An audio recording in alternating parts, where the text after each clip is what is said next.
Look, an unexpected accident can just turn your whole world upside down. And in those first really chaotic moments, just knowing what to do next can make all the difference. So think of this as your roadmap, a clear step-by-step guide to help you get from that point of injury all the way to recovery. So it happened. A slip, a crash, some kind of sudden injury. And right away, everything feels like chaos, right? You're probably asking yourself, what do I do? Who am I supposed to call? Where do I even start? And hey, it's totally normal to feel lost. And this really nails that feeling. Your head might be spinning like a top. When you feel that way, making good decisions is, well, it's tough. So what we're going to do here is give you a calm, clear set of actions you can take to get grounded and protect your rights, one simple step at a time. All right, let's dive right into the immediate aftermath. Think of these first moves like putting out a little kitchen fire before it gets a chance to become a big problem. What you do in these critical first few moments really does set the stage for everything that comes after. Okay, first things first, what even is a personal injury? It's not just a minor bump or a bruise. The key here is that the harm was caused by someone else being careless, and this is the big one, it genuinely disrupts your daily life.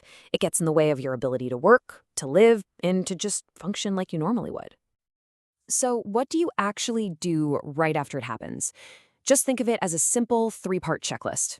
Number 1, safety first, always. Check on yourself, check on anyone else involved, and if there are any serious injuries, call 911. Number 2, secure the area. If you can, move somewhere safe to make sure nothing else happens. And number 3, and this one is huge, do not admit fault. And why is that so important? Well, this analogy just says it all. Your words can get twisted, like a game of telephone gone wrong. Something as innocent as saying, "I'm so sorry this happened," could later be spun into you admitting you were guilty. In the heat of the moment, you just don't have all the facts, so it's always best to stick to what happened and avoid saying anything about who's to blame. Okay, so that brings us to the next big phase, gathering your evidence. Once you know everyone is safe, it's time to switch gears a little. You kind of have to become a detective in your own story, collecting all the little clues that are going to build the foundation of your claim. So what kind of clues are we talking about?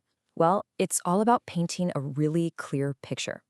Photos and videos of the scene, of your injuries, that's your visual proof.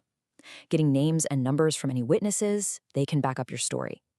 Your medical records, of course, document exactly how you were hurt. And hey, even things like torn clothes or a broken phone can help tell the story of what happened. This leads to some super important do's and don'ts. Do keep absolutely everything related to what happened. And do see a doctor as soon as you can, even if you think you feel fine. Sometimes injuries take a day or two to really show up.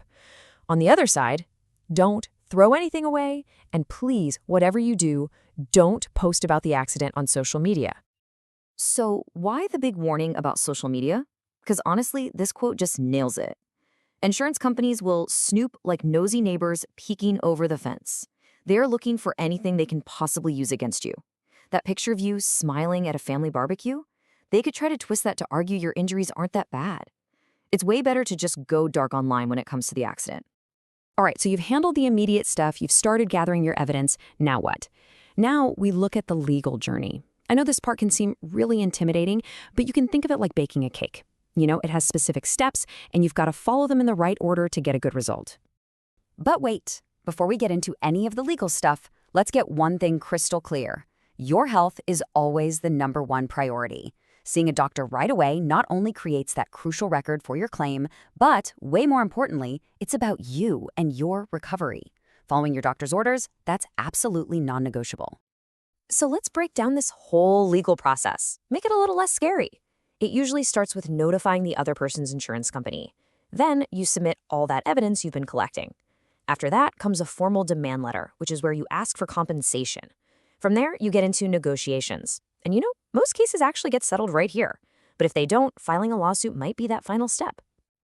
And you gotta know, time is ticking. Just remember this number, 2. In a lot of states, there's something called a statute of limitations, and it's often just 2 years to file a lawsuit. The reason is evidence gets lost, people's memories fade. So that clock starts ticking the second the accident happens. You really don't want to wait on this. Okay, and here is a huge, huge warning about this whole process. The insurance company might try to offer you a really quick, early settlement.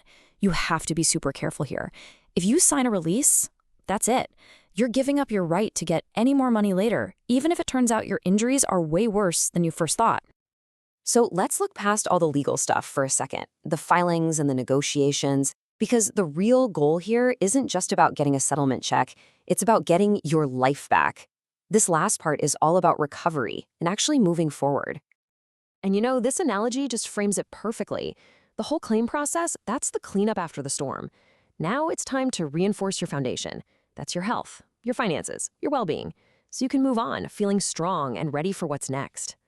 So what does life after a settlement actually look like? Well, it's really about 3 key things.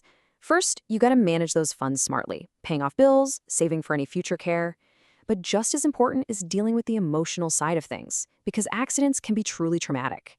And finally, focusing on prevention can really help you get back that feeling of control and safety. And at the end of the day, it's so important to remember what this is all really about. A personal injury claim. It isn't just about the money, it's about justice. It's about holding someone accountable for being negligent. It's about seeking fairness, and it's about making sure that what happened to you is officially recognized. So, there you have it. You've got the roadmap now, you understand the first steps, why evidence is so crucial, and what the legal path looks like.